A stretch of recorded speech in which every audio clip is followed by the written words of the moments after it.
Welcome back, DIVEBOMB IndyCar Podcast, and as you probably predicted from last week, so we have no idea what's happening next week. This is yet another episode of off-seasoning. I think we're up to number 6 now, reviewing some of the smaller bits of news during the off-season, giving you all the roundup on the latest IndyCar news. And there's quite a bit to go through this week. We have all different sorts of news to go over, so stay tuned. Lots of small, interesting mementos from the week.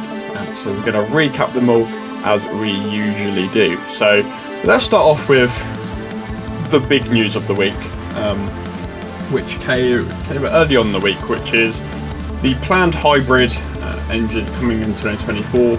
Was planned to come before St. Petersburg. They've done some rigorous testing already. However, that initial entry for the hybrid engine has been delayed until after the 108th running of the Indianapolis 500. So it's the big news of the week. The planned hybrid entry will unfortunately be delayed until at least mid-season of 2024. Yeah, I've got a story up on the website that kind of delves into a bit of detail, but I think the first thing that we have to note is it's paramount that there are no reliability issues. So if they feel like, if it was introduced at St. Pete and then there would be problems, cars retiring, failures, that's a poor look on the series. So I think if it means delaying the introduction to ensure that, it's reliable and it's functioning properly, then so be it, really. The series remain positive about the progress that's been made, and they do seem keen for it to be introduced after the Indy 500. I mean, could raise some problems having, the technology introduced mid-season. They are still sort of using the lighter parts, I think aero screen, gearbox, that were supposed to help facilitate the added weight of the hybrid. They're still going to be there for St. Pete, so it should be a case of the hybrid kind of just slots in. However, it's not ideal that it's happening mid-season. But yeah, they've had a lot of mileage across all different track types. I think Sebring's acted as the street course with its bumpy nature. And then we've had 3 ovals at IMS, Milwaukee Mile, Worldwide Technology Raceway, road course tests also at IMS, Road America, Barber, a total of 15,256 miles, which is quite a lot. But I think there was a test cancelled last week, just before we got this news. And that kind of started a few mumblings that, maybe, this isn't going to happen at St. Pete. And I think there've been 13 drivers have participated in hybrid testing so far, but that's spanning only the 4 major teams. So Penske, Ganassi, Arrow McLaren, Andretti. I think this postponed test was supposed to incorporate more drivers from more teams. However, yeah, that has not happened. So it does seem there are some hurdles still to overcome. I think they said testing will resume into the new year. So it's looking like it could happen still during 2024, but we're not getting it for the start of the season.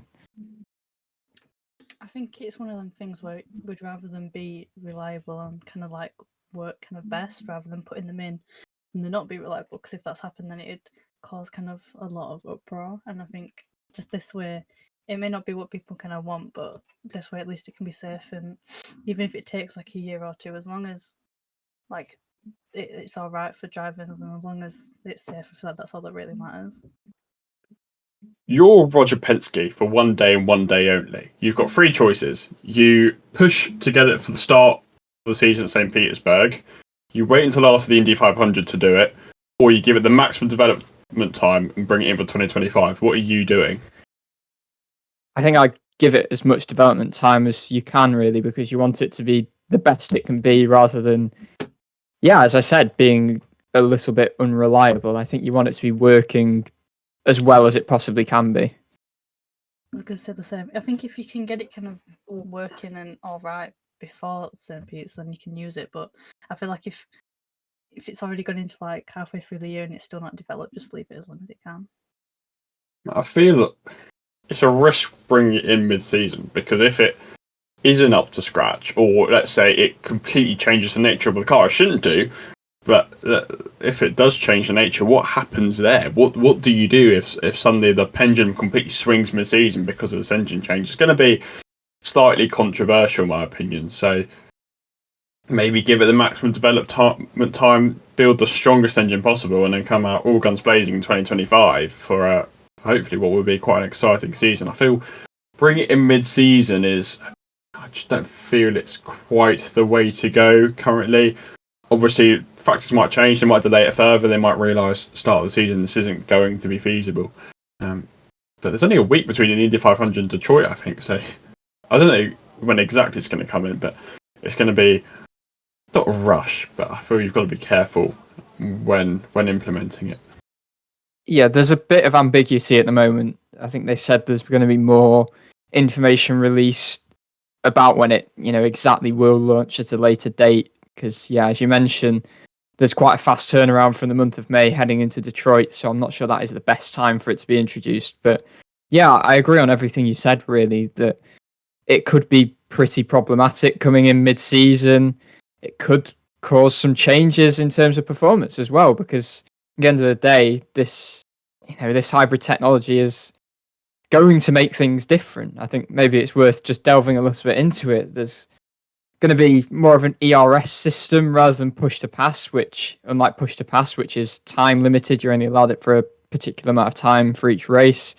This new sort of energy recovery system is going to essentially see, like in F1, energy be recovered for drivers to deploy as and when they want throughout a race. So it's going to add all sorts of different strategic elements. I think the series say, they're hoping it gives drivers more control, which will, at the end of the day, then only elevate the competitiveness. I think there's going to be enhanced horsepower as well. So the hope from IndyCar is that it will improve the racing, but just introducing it mid-season, no matter how much testing they have done, I think will be interesting to say the least, because it won't have been trialed in that sort of race environment, or at least a full-scale race environment. I think as well, I know that they'd all be starting on it at the same time, but I feel like it may give some kind of drivers more an advantage than others. I feel like because in the car you can see it as well that around the month of May, like afterwards, drivers tend to either get better or worse, and I feel like if it gets introduced at that time, I feel like maybe they won't have that time to kind of adjust to it properly. And I feel like, I don't know how to explain it. I feel like some would get adjusted to it quicker than others, and I feel like it should just be given the whole year where people can have that time to kind of drive it and then just figure out what to do and like what not to do with it. You've got another problem here. It's less of a problem now, but as you said, only 4 teams have actually tested this thing, and it's almost the wrong way you want to go, where you're giving the bigger teams more of an advantage in regards to testing time and getting familiar with the hybrid engine. And we'll see if it does happen midway through 2024. Our next update might be we'll delay it until 2025. It remains to be seen, but it's a bit counterintuitive, you feel, to give teams with the advantage a bigger advantage by letting them have that flexibility. Yeah, I think on one side it is counterintuitive, but on the other side they are the teams with the best personnel.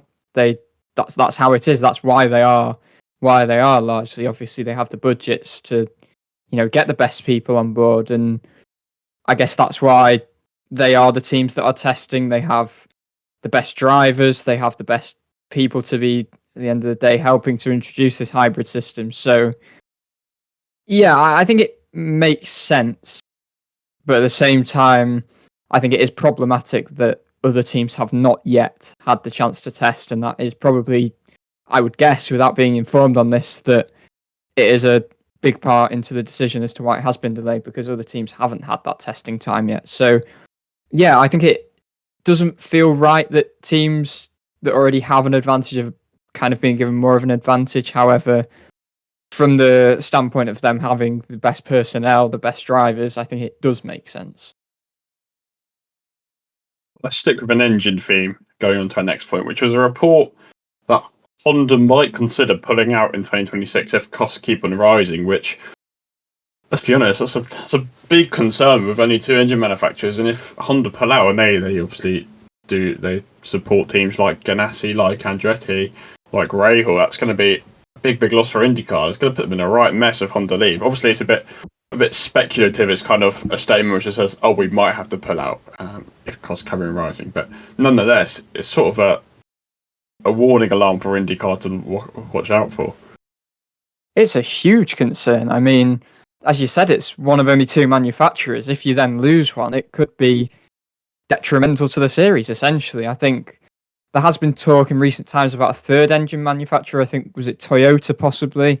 But that doesn't seem to be going anywhere particularly. But IndyCar as a series may need to push hard for that if it is a genuine threat that Honda could leave. But yeah, I think it's something that needs resolving as soon as possible, because it is obviously a really, really major worry. Yeah, especially when Honda I feel like they've been on top this year in comparison to Chevrolet, obviously, especially in regard to race wins. And it just kind of incentivizes the need for a third manufacturer, because one, that reduces costs from Honda because they'll have 33% less cars to supply. Maybe the hybrid engine, obviously the Honda are having to put development into this. Maybe once that's not a factor, that's going to help. Well, it will be a factor, but it won't be they're putting development into it. That's also going to be something which will help costs. But it is slightly concerning, and IndyCar needs to do everything they can to not only keep Honda in the series, but to get someone else. Obviously, you've got the likes of Ford and NASCAR as well. Obviously, that's a bit of an outsider one. And Toyota, obviously, alongside Chevrolet. But you need a backup option. You can't have just one engine manufacturer, because that isn't a good look for the series. Then it becomes pretty much a complete spec series, which, although it's good to see from a neutral standpoint, you do kind of want that competitiveness between an engine manufacturer, a tyre manufacturer, chassis supplier. So big concern. IndyCar needs to do everything they can to make sure this doesn't happen. Yeah, this was American Honda Motorsports manager Chuck Shifsky who told Racer that, yeah, as we said, essentially there are big concerns over the costs. He said he's looking for a wholesale change to engine regulations so they can essentially eliminate $5s and $10s of millions of dollars of annual technical costs, which, Honda are in F1, they're in NASCAR, so yeah, at the end of the day, if IndyCar or one of their series are becoming, far too expensive for it to be sustainable, essentially, then you can understand why they would walk away. So this is something IndyCar really has to consider, fairly quickly, because 2026 is going to come around fairly quickly, and that's when they said after 26, that's when they may look to walk away. 2026 could be a big year. Is that when they're thinking of the new chassis? Or was that later on? It's somewhere around then.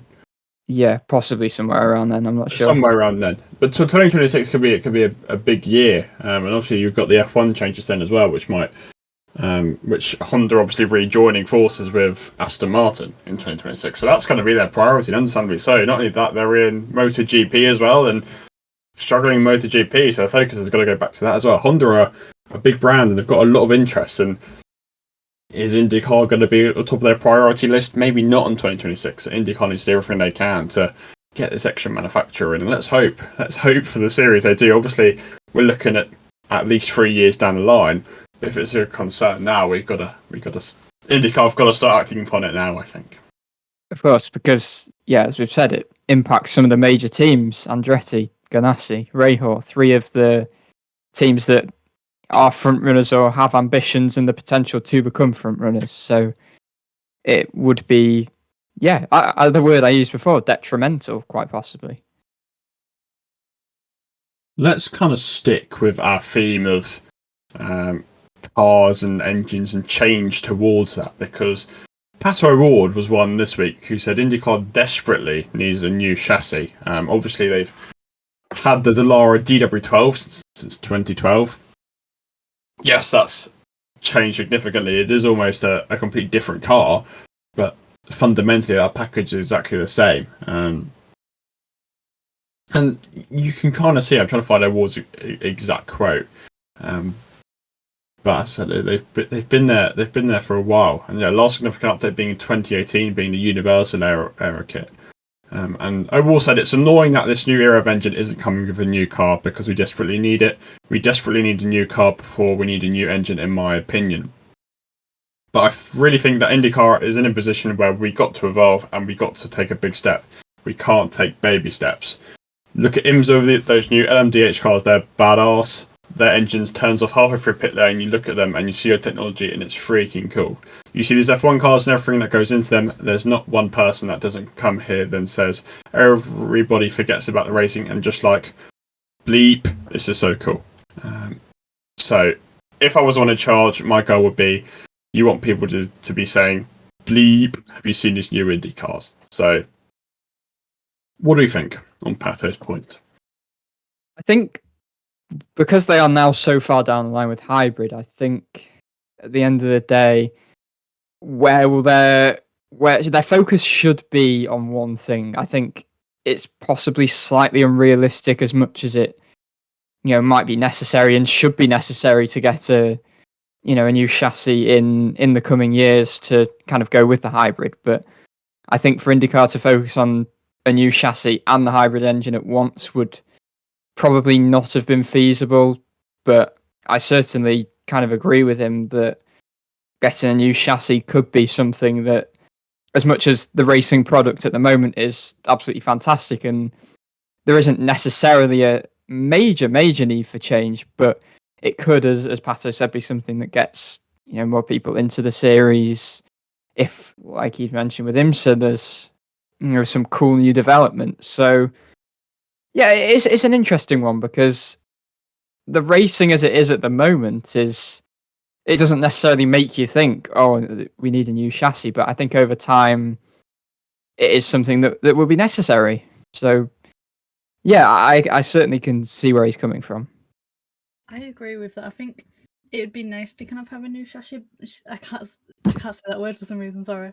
But if they're already having delays with the hybrid testing and they already don't know when that's going to happen, then I feel like they should definitely just focus on one thing at once. Like if the hybrid testing was going really well, then maybe they could kind of look at this. But because it's not and they don't know if they're going to get it out this year or by Indianapolis, I feel like focus on one thing, make sure that is good and make sure that's like really good, as good as you can get it, and then kind of move on to the next thing. Because I think you'd rather have one really good thing rather than having two not good things. I think the point is if you bring the hybrid and the chassis together, at least if you bring in just the hybrid, the chassis is absolutely fine. If the hybrid goes wrong, in 3 years' time, if the new chassis is wrong, at least you've got a good engine. So I think bringing both in would obviously be a huge risk because you are going into a completely new world if you try both of that. I see his point. The car is very, very old. Let's be honest, there's not really any other series who would keep a car for 12 years. It's crazy to think it's been used that long. And you can see award standpoint, it kind of removes a bit of unpredictability if everyone just knows the car so well, which is so true. Yes, there's been changes. You've got the aero screens, the aero kits. There's been some changes, but there's nothing too significant. And you see where it's coming from. I think you need to develop with technology, which is something which makes F1 stand out, something which makes something like IMSA stand out, or the World Endurance Championship. But I think IndyCar's focus, whilst F1 is brilliant from a technology standpoint, it's not good from a racing standpoint. Whilst IndyCar's almost a reverse. And as a motorsport fan, you probably want it that way, dare I say it. Yeah, I would completely agree there, to be honest. I think, I don't think it's a majorly pressing concern necessarily. It's just the fact, as you said, it, over time will become outdated. Obviously, it's not the exact same chassis it was as it was when it was introduced. There have been changes, obviously. We've been through the aero kit era, come out of that.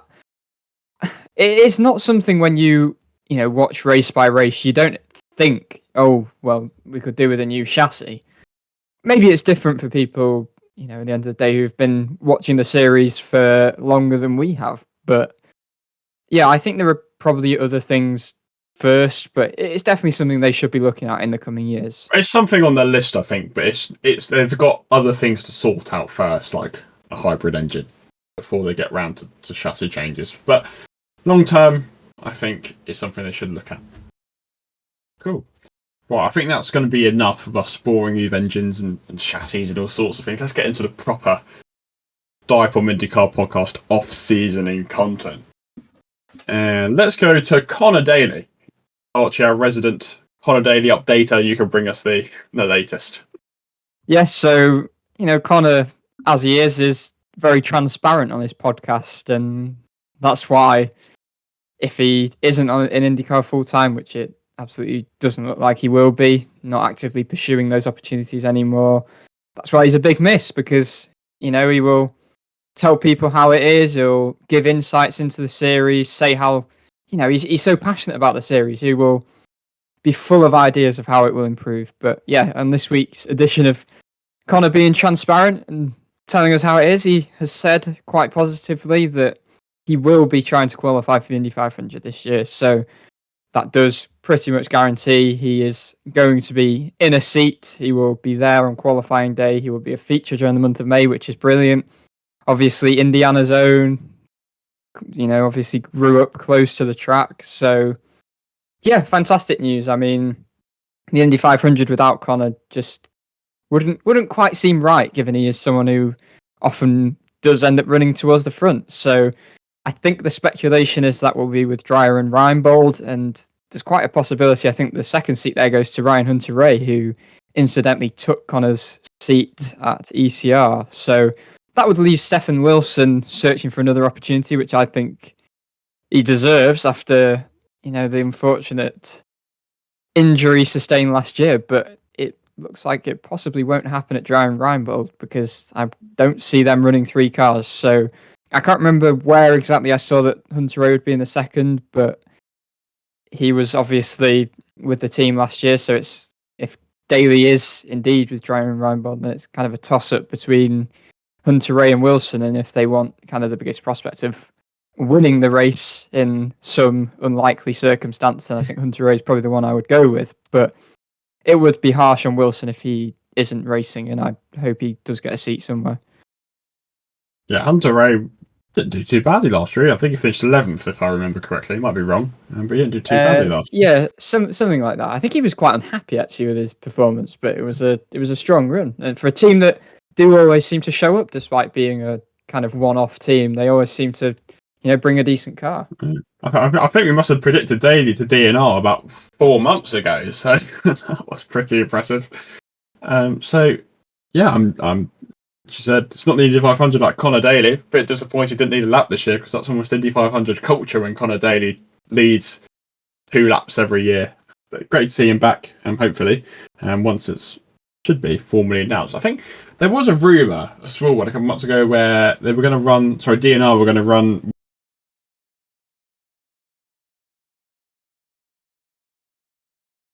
Lost connections with him. And it would be hard for Stefan Wilson. You feel like he deserves a second chance, because he qualified for the field fairly comfortably this year, last year, however you look at it, and didn't get that opportunity. So let's really hope that Stefan Wilson will be in a car next year. Who knows where it's going to be? I think the Indy 500 market is impossible to predict right now. But yeah, where could it be? I mean, could it be Abel? Will they go back with Enison, who obviously got them into the field last year, but maybe more attractive options for them? Because really, other than that, it's hard to foresee exactly where there's RLL, but they've surely got Sartre at the top of the list, or if not Vic, you would imagine. Or if not him, they've got Leg. So you would imagine. I've heard of rumours 35 entries, so that would be nice. I think for bump day, it's nice to have more than just the solitary car bump, because that feels so harsh. I'm trying to think. So last year we had 34. Andretti have -1, but Shank have +1. Ganassi have got another. So anyone else not running an extra one this year? Let's have a look. Who ran extras last year? This is testing our knowledge here.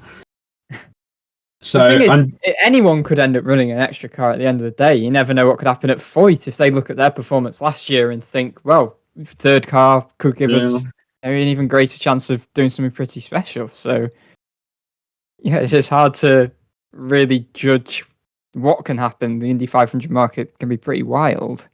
Yeah, it's hard to see where Wilson is. Let's really hope he's in there because he massively deserves it. But it's a very interesting market. Early predictions. There's only RLL to predict really. So who are you predicting for RLL? I would say Sato really, but yeah, just sorry, quickly on Wilson. I think it would be so harsh if he didn't get if there wasn't an opening for him, because at the end of the day, this is what he spends his year doing, preparing and trying to, get something sorted to race in the 500, and obviously it was so cruelly taken away from him last year. So it would be, just as cruel kind of if he didn't get in the field this year.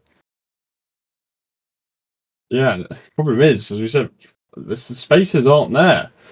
So let's really hope Stefan Wilson's in there, because especially as a British driver, we'd love to see him in there. So hopefully Stefan Wilson, we'll see him there next year. Right.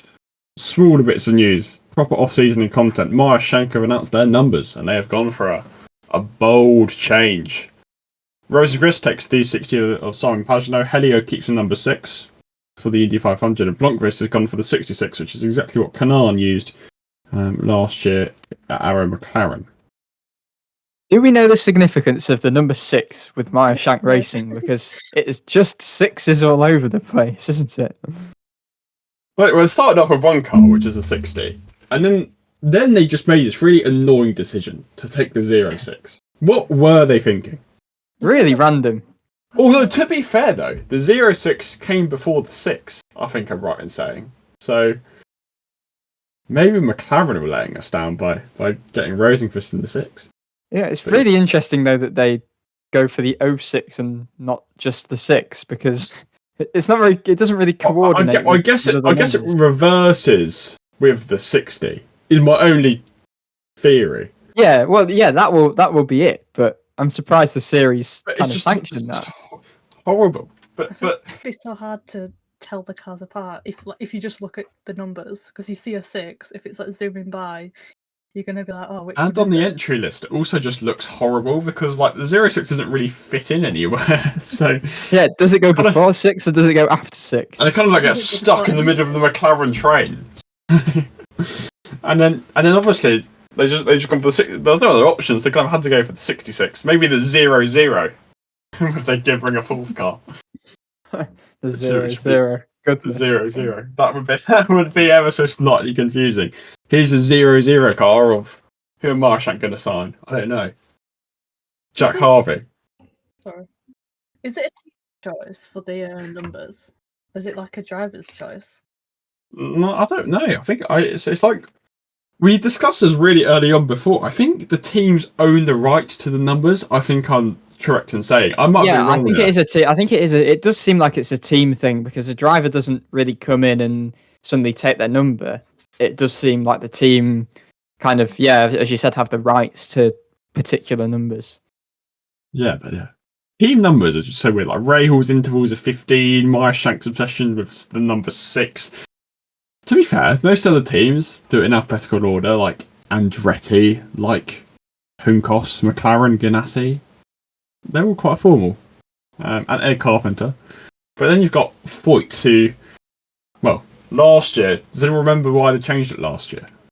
I think I mentioned this on the podcast ages ago. I can't remember. I do remember you mentioning it though. So they picked the 14 and 88, which has connotations to some rather disliked political figure. So that's why they changed that. I remember that. And then you also have Coyne, don't you, with random 18 and 55. 18 and 51. And 55. Yeah, I said 55 after you. But yeah, 18 and 51. Oh, yeah. But yeah, again, random runs. But most of them are, saying that, but then Andretti have a nice order, 26, 27, 28, 29. And you've got Marco in the 98. What's that all about? So, Simpson's still to announce his number. So, he's got a bit of a problem there, because Ganassi have got 8, 9, 10, 11, but he can't go 7, and he can't go 12. So, it's going to be a random number. Yeah, that's very disappointing. Let's predict. Oh, God. I reckon Kyffin Simpson's going to run the 40. Wait, what numbers do they have actually? Rather than just going out and doing a random number, I'm trying to think systematically. Which means systematically, it's just a complete potluck guess, isn't it? Maybe he'll run the Well, Hold do on. about the next one available? Come back to me. I've been doing some research. He ran 21 last year, which is really frustrating because I thought I'd be a genius, but that's obviously occupied by ECR. I'm going to go for the 38. Any inspiration? It's all their numbers added together. I'm doing some research. So he's run the 25 in LMP2s last year, in Asian Le Mans and European Le Mans. And the 25 is vacant. But could you go for the 48 like Jimmy Johnson? But that's sort of the Jimmy Johnson number. So that's why he. But then again, yeah, Jimmy Johnson came in from NASCAR and he picked the 48, which is always his NASCAR number. So anyway, I just put it for a number. I'm trying to avoid the question here, aren't I? Let's go for. He was born. No, it's terrible because he was born the 9th of October in 2004. I'll predict 13 if that's not taken. I don't think it is it? No. Just because it's like the closest number that's. Is there a number for the Cayman Islands? Let's have a look. And the dialing code is +1, which is really unhelpful. This is not going well. Hey, maybe you'll run the 01. I don't know. That would be absolutely hideous. It's not the 1, so it's not a champion's number. So maybe you go for the 01. I'm going to go for the 25 because he won the European Le Mans series running the 25. We'll come back to this at some point. What about Rasmussen, the Indy 500? Ooh. 33? That's a good Making the point. comeback? Yeah, it's got to be I would say 33, yeah. The iconic 33 of Ed Carpenter. But Ed Carpenter has a weird reason for it as well. I'm trying to find it. Let me find it because he chose a ridiculous reason for picking the number 33. Let's have a look why. His birthday is 3-3. He's got 3 IndyCar wins, 3 Indy 500 poles, the goal to be first in the field of 33 cars, and that was all connected after the number was chosen. 33 just fits. That's great. It gets worse, actually. Listen to this. The announcement was made at 3:33 p.m. March 3/3. Oh my word. That's brilliant. It's got to be the 33 now for Rasmussen. Ed clearly does like the number 33. Here we are. Off-season in content. To be fair, the last bit of news this week is actually pretty significant, which is going to be Callum Ilott is not going to be in IndyCar, or at least we don't expect him to be in IndyCar, because he's heading over to the World Endurance Championship with Jota Sport, who are a full-time team running Porsches, and anyone hoping he's going to balance it like Grosjean does, there's 5 clashes, and WEC only have like 7 or 8 races, so not particularly feasible. Yeah, but I think on the whole, it's a good move for him, really. I think he's making the most of what will be an unfortunate gap year away from IndyCar. It keeps him at the elite stage of a top series in the hypercar class, and it makes sense, really. He said he wanted to do sports cars, kind of dabble into that, get some experience there. So, yeah, it's a good stopgap for a year that, it keeps him competing. Sports car lineups do often seem to change, so it's not like he will be expected to be tied down to a multi-year deal or anything. But yeah, it probably rules him out of a full-time drive unless something completely absurd and unprecedented happens, given the 5 clashes. But I think I'd still expect him to be around the paddock. I think he's living over in Indy, so he'll probably, I would imagine, balance that with kind of living back over here in the UK. But he kind of will want to stay in the eye lines of IndyCar teams. He needs to get 2025 sorted as soon as possible. Whether McLaren do decide soon enough to run that 4th car for 25, we will see. But I think that's probably what Ilott will be eyeing. But he certainly wants to stay around, make sure he stays relevant. And you would imagine he'll probably be right at the top of the list for teams if they need a fill-in or even a part-time gig at some point during the season. So yeah, I think he's definitely making the most of what is a very, rueful situation. I'm glad to see he's got something. It was almost undoubted that he would get something. It's just where or when. And obviously we're expecting IMSA. He's gone for WEC, so pretty similar route. And although it's not what I'd imagine he wants to be doing, it's a good option. Gives him a bit of experience. It's something he's dabbled into before with Ferrari and GTs. And even after his IndyCar career, it gives him an extra option. Even better for him, he's obviously going to have IMSA teams looking at him as well if he's doing his part-time gigs. So good to see he's got something locked down for next year. Everyone said he's still going to be around the IndyCar paddock when he's not racing, and that's absolutely understandable because he said that his goal was still IndyCar. He wasn't in there for 2.5 years for nothing. So it'd be great to see him around. I really hope we'll see him back in IndyCar in the future, but I'm glad he's got something locked down for 2024. Yeah, and he said he wants to do Le Mans as well, so this is a good opportunity for that, of course. Whether he'll have a shot at winning, I mean, obviously, World Endurance Championship, it does seem to be Toyota, the team that are pretty dominant. Obviously, Ferrari did win Le Mans, so you never know. Stranger things have happened, so he gets the shot at that, and then hopefully he'll still have the shot at the Indy 500 as well. I mean, I think he did mention last week, we said those quotes with Racer, that he would like to do the Indy 500 as well as Le Mans. So that's certainly something to keep an eye on, I reckon. But again, it's just about where that vacancy comes for the 500. Yeah, and obviously I don't think that's going to come next year. There's been suggestions, but let's be honest, I don't think they're particularly realistic, unfortunately. But it's great to see him doing something. So I'm so glad for him, and hopefully that he can have a great season out there. He does really well, and it's kind of like what you said. It's this way it kind of just keeps him kind of in the eye of everyone, and hopefully then he won't have like a year out and he'll be doing something. And then if he does get a seat, not next season, but the season after, then hopefully he'll just be ready and he won't like have to have a period of adjusting to racing again. Absolutely.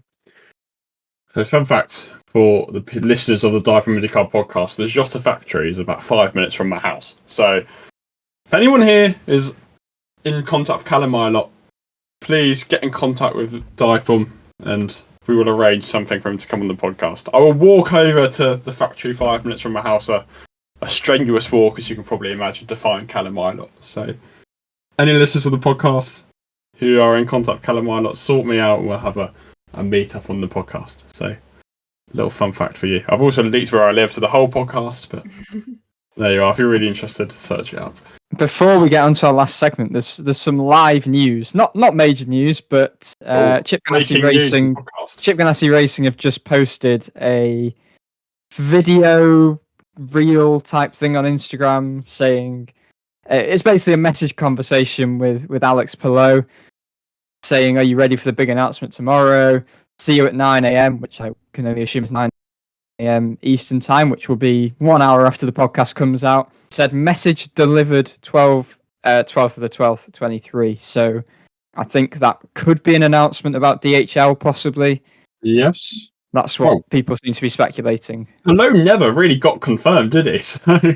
True. It could be a Palou. It could be a Palou announcement, but I think the fact it says message delivered, Delivered is a nice imagine is a play on words. And obviously, Lundqvist is going to be in the American Legion car, so that would make sense. That's what Palou ran for the majority of the season, so that would tie in quite logically. There we are. Sure. Breaking news in the podcast. Let's go to our last segment. So, Ilott was an outsider from maybe a Dale Coyne seat. He's probably not locked in. We mentioned a couple of weeks ago that Enzo Fittipaldi had a test with Coyne, obviously lining up alongside his brother. He's also been signed last week. He's with Van Amersfoort Racing in Formula 2, still backed by Red Bull. He did that test with Jacob Abel. We've already told you that he's been announced for Abel Motorsports in Indy next. So, not many options. Well, there's still loads of options, but less options.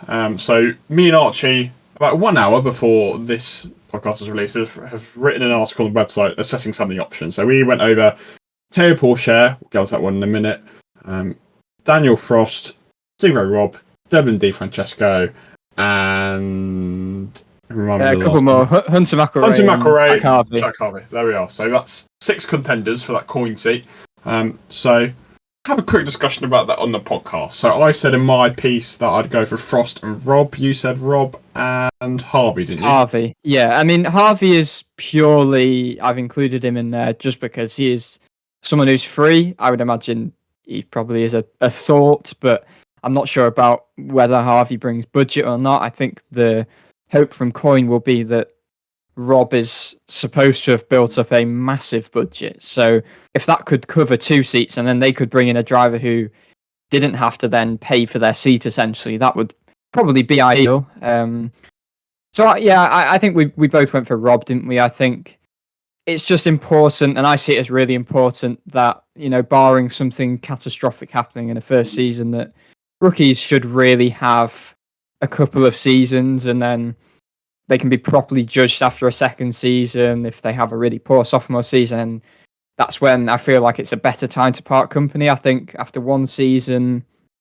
it just wouldn't quite feel right to kind of part ways with Rob already. I think he had a tough year. There were a few incidents early on, but I think he kind of smoothened out a little bit. He made less errors as the year went on, and it was kind of the team restricting him a little bit. There were, long pit stops and that sort of thing, kind of just restricting him ever so slightly. So I think I would like to see him given a second chance to prove his worth. I think if that wasn't to be the case, I think I would like to see McElroy there, just because I feel like they kind of need one young driver and one with a little bit more experience. I think pairing a rookie with rookie or rookie with sophomore driver wouldn't make any sense. But if they do decide to part ways with Rob, I think McElroy would be the one I would pick. Again, I'm not sure on budget, but I think Rob obviously finished second in Indy Lights. Hunter McElroy last year went and finished second in Indy Next, as it's been rebranded. So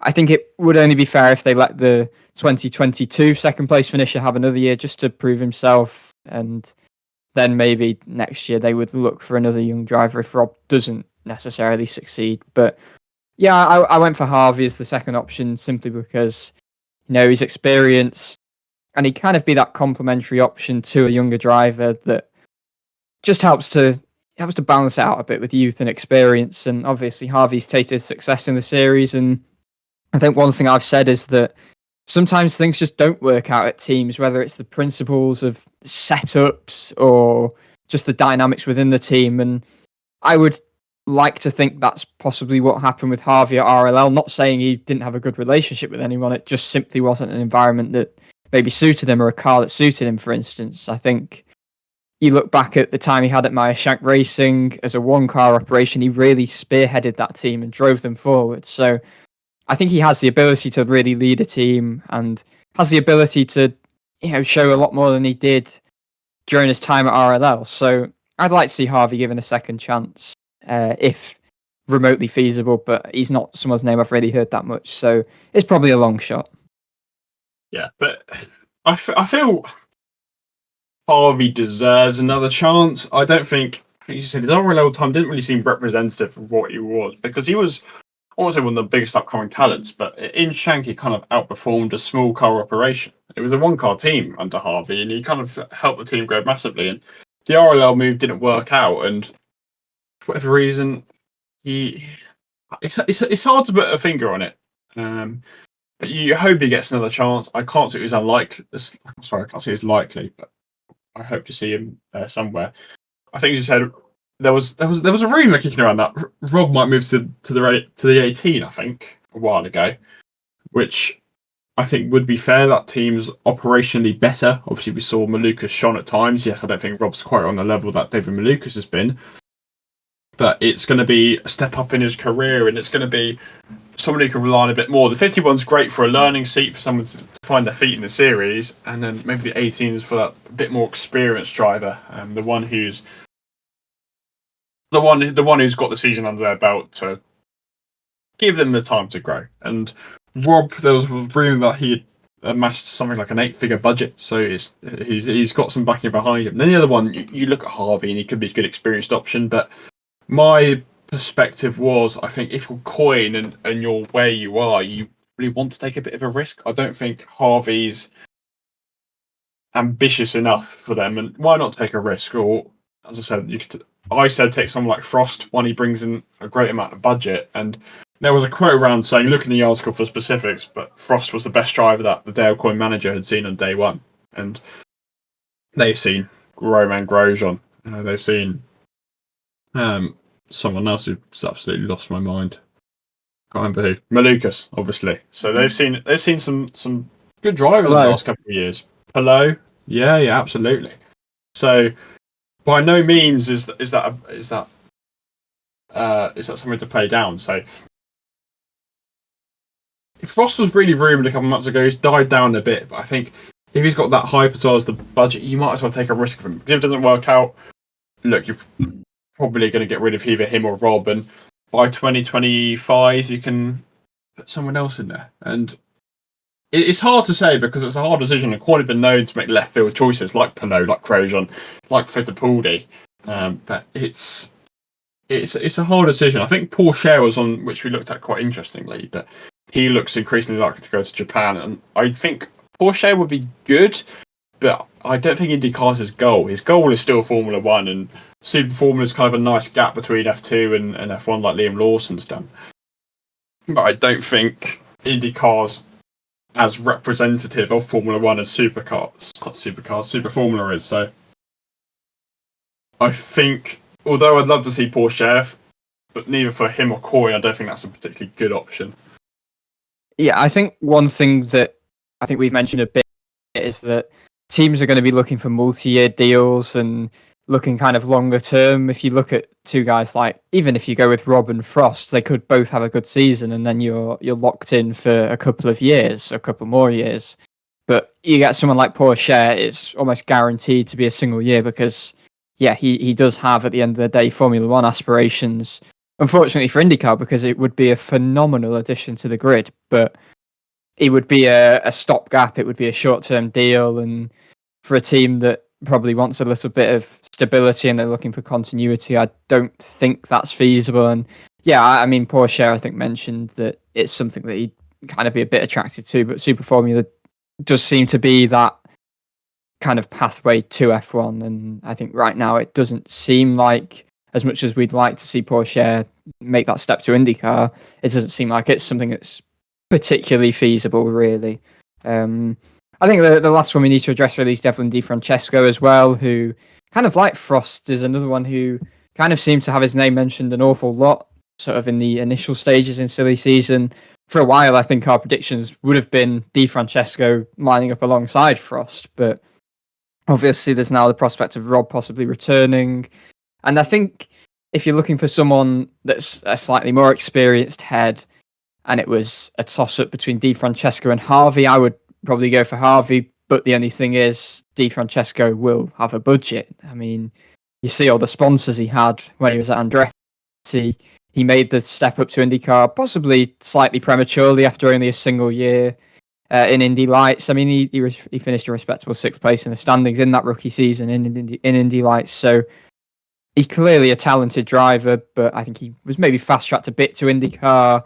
A best race finish of 12th place, across 34 races is not particularly good. Championship finishes of 23rd and 22nd for a team like Andretti is not something that I think really appeals to teams. Obviously, we've mentioned the race weekend at the Indy road course at the second visit in 2023, where he qualified 5th place, went around the outside, took the lead in the first corner, but I think the fact that he tumbled down to 19th place by the end of the race, a lap down, kind of sort of embodied how his stint in IndyCar has gone to date. So if you're looking for someone with a bit more experience, not a first 2-year driver, I'd probably go for Harvey. But again, budget is so important, and DeFrancesco would bring that. And, promise, he's still young as well. So I think he is talented. He just did not thrive at all at Andretti. DeFrancesco didn't really show a significant step up in his second year, which I think is something important to consider. But I think for Coyne, the leader circle is something they've absolutely got to consider. And if DeFrancesco's struggling to get into the leader circle in Andretti, let's be honest, it's probably not going to come with a Coyne, which is kind of why I'd say you've got to take this risk, because the leader circle is competitive and it gives you good funding. And at the end of the day, if someone like DeFrancesco was unable to do it, someone like Harvey was unable to do it, you'd quite easily argue better machinery. You might as well take a risk on someone else because you need that budget. And if you bring in 2 drivers with budget, that's absolutely fantastic. But you need to balance it with getting into the leader circle. So it's a fine game to play, and it's something which we'll have to keep an eye on during silly season because it is just so unpredictable. There we are. So we've managed to scrape another about 45 minutes out of the off-seasoning content. So even longer, 51 minutes this week. So we've managed to squeeze a lot of off-seasoning content out. Thank you for watching. Thank you for listening. Loads of little interesting things to listen out for this week. So we're almost at that time. Next week is going to be a very, very special episode. Fingers crossed. A sort of IndyCar, DIVEBOMB IndyCar podcast Christmas special. Then after that, we've got a couple of stuff heading into the new year, which obviously we'll tell you about next week. So, as I said, thank you for watching. Thank you for listening. Stay tuned next week because hopefully we'll have something quite fun. See you then.